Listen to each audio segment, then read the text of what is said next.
So y'all really did seem to enjoy the last reaction video I made to the No Jumper channel, where Adam22 interviewed that girl Blue Jasmine and basically told her that she needs therapy and that her way of thinking about finances and really life in general is very skewed and that she lacks any sort of logic or reasoning within her brain. If you haven't seen that video already, I would advise you to go check it out. It's a great piece of content, but for now we're going to be talking about something else that I've seen Adam pushing heavily across all of his social media pages. Jenna describes making $1 million pretending to be a dog on Onlyfans. I mean, is that really the point that we're reaching in society today? Where someone can make $1 million by getting on their hands and knees and barking like a damn animal? They got the Mexican in the cut.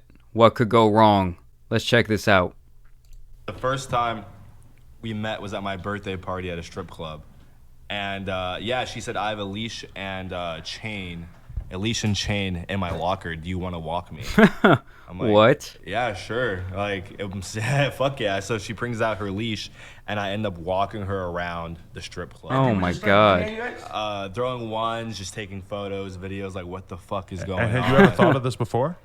No. I've never even owned a dog before. So. So he's never even walked a dog, but this man is out here walking a human around the strip club.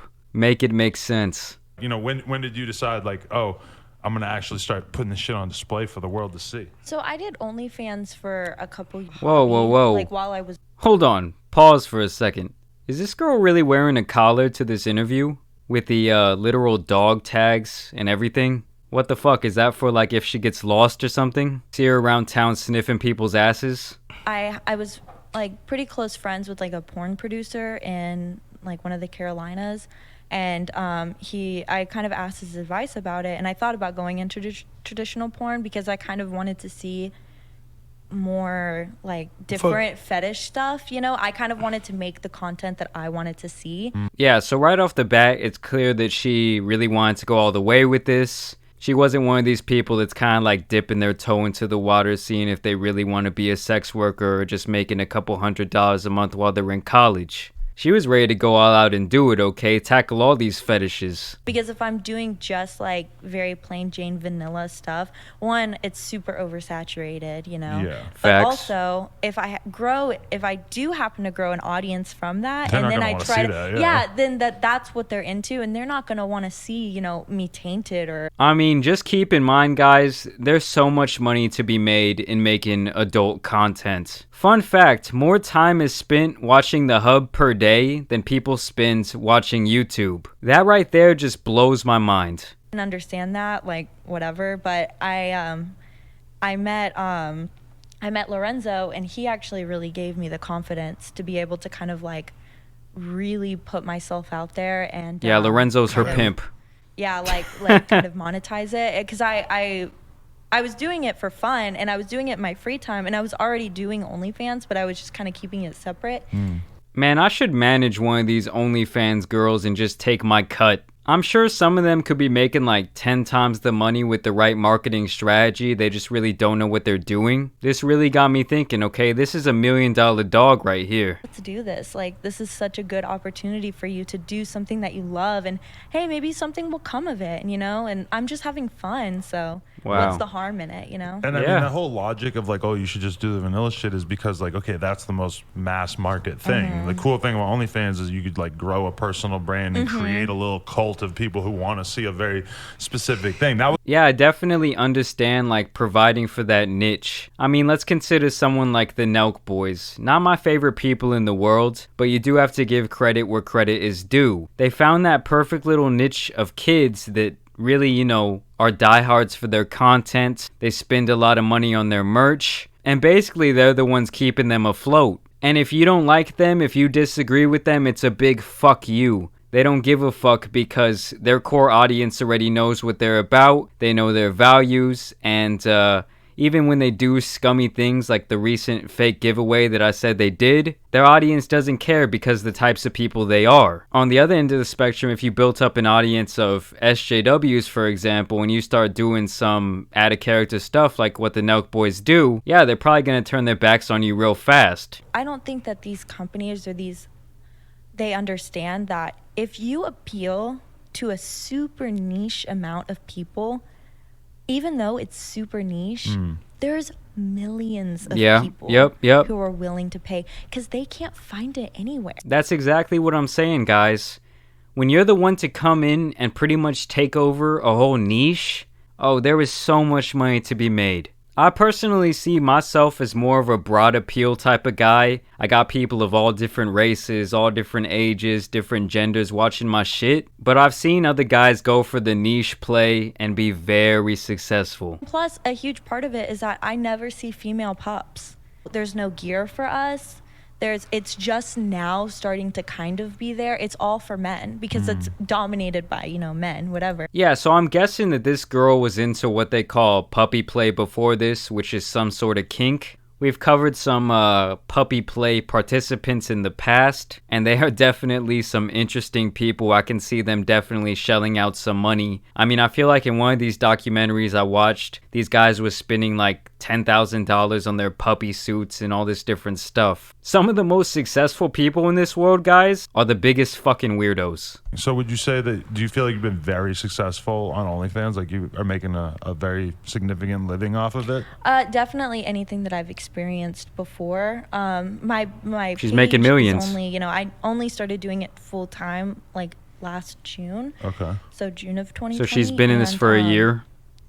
Before the year was over, like before the year of my like anniversary, I made over $1 million. Wow. In a year. Yeah. Whoa. So she's fucking crushing it, guys. Look at the Mexican's face. Oh my god, he cannot believe this. He's like, Adam's paying me $40,000 in a pack of backwoods. And I'm sorry I keep calling him the Mexican. I just really don't know his name. I mean, that means she's making at least $80,000 a month. And I'm assuming that she probably started a little bit slower and it's really just snowballed from here. I mean, I wouldn't be surprised if at this point she's making, what, 150, 200,000 a month? I mean, I might have to get in the puppy suit pretty soon, guys. Ditch the old YouTube. I think he's thinking the same.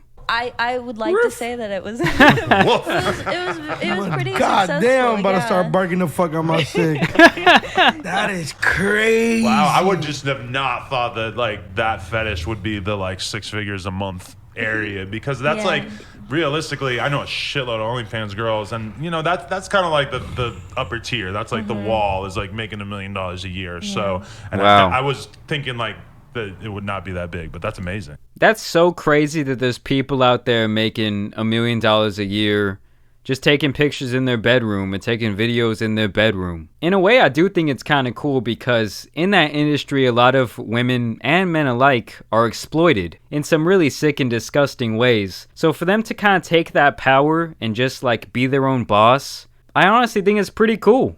Yeah, I mean, like I was saying, like if you have a specialty and you do it super well, there are tons and tons and tons of people, and I get like messages and stuff every day where it's like, I didn't even know that this was my thing, but like this is my thing now. She got them into the puppy and so play. That's really fun to do. That's and, crazy. But I was able to grow it from 0 to 100K in less than 30 days. Wow. So like it was a great account for me, super engaging, and then it was just like ripped away. And I don't do.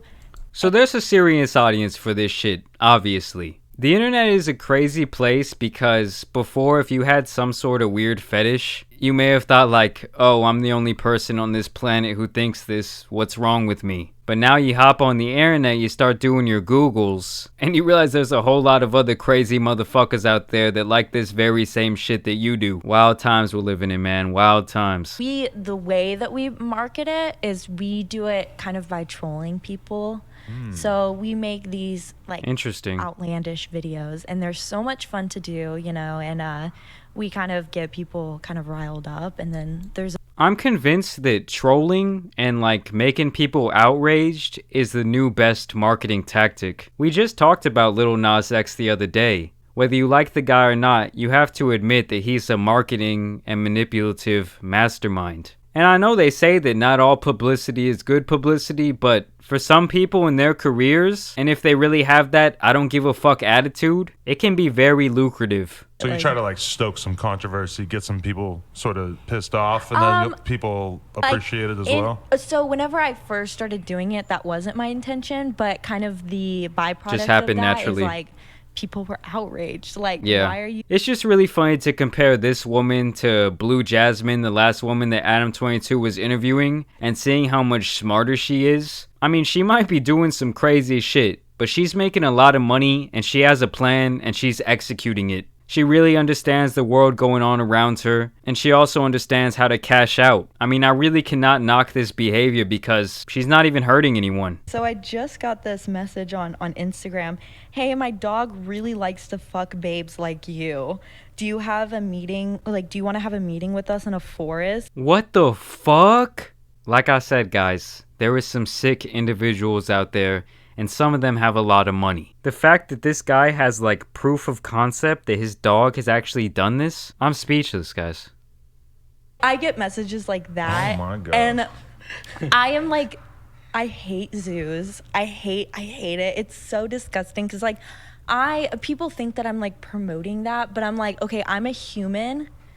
And it's very clear that I'm a human. I mean, I'm not surprised that people that would be into this sort of puppy play would also be asking her those types of questions. I guess it really just comes with the territory. It's like me, I talk shit, right? So when people talk shit to me in the comments, can't really get mad at it. To be honest with you guys, I kind of just look at it. Sometimes I'm like, oh, you made a good point. Sometimes I laugh, but can't be mad at it, okay? A shit talker can't be mad at another shit talker. These animals are like, they can't take care of they can't speak. They can't take care of themselves. Yeah. They can't advocate for themselves. It's essentially a the child. most horrendous shit could happen to them. Oh my and no one God. will ever know. Nobody. It's so That is sad. Like animals. Well, I'm glad we cleared that up because that question was sort of stirring around in my brain the whole She's the not podcast. fucking dogs. I'm sure. And I was like, okay, good. I'm just glad you're Fucking Lorenzo. on the right side of history. There's a lot of people who argue though that like the dog, like it's not non-consensual with the dog. That the no. dog Nah. wants to do Time to turn off the cameras, Adam. Jesus Christ. Yo, what a crazy ass interview. I might really have to go subscribe to the Patreon now for No Jumper. Apparently there's a video of the Mexican guy walking her around their studio a little bit later on. I mean, really guys, this is just insane. The fact that you can make $1 million a year doing this type of stuff with very little social media promotion just really shows you how big that community truly is, and probably a lot of these other kind of weirder niche communities that get off on very strange things. Let me know what you guys think about this interview down below. As always, go check out the No Jumper page. And I want to thank you guys for watching today's video, dropping a like. As always, I encourage you to go follow me on my social medias. That's at JAMARI Speaks on both Twitter and Instagram. And as you guys know, it's been your boy, the Tan Superman, and I'm out. Peace!